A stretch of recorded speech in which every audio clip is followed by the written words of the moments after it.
here's the data. It's from 2024 and it's a 4-ton. It's already not going sweaty. This thing is brand new.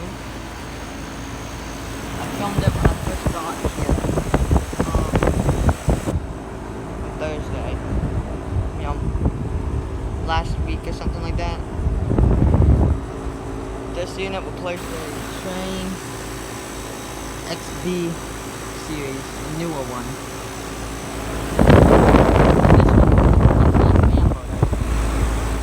And here's this 10-year-old older Lennox marriage series. This one's from 2014, so this one's 10 years older than this.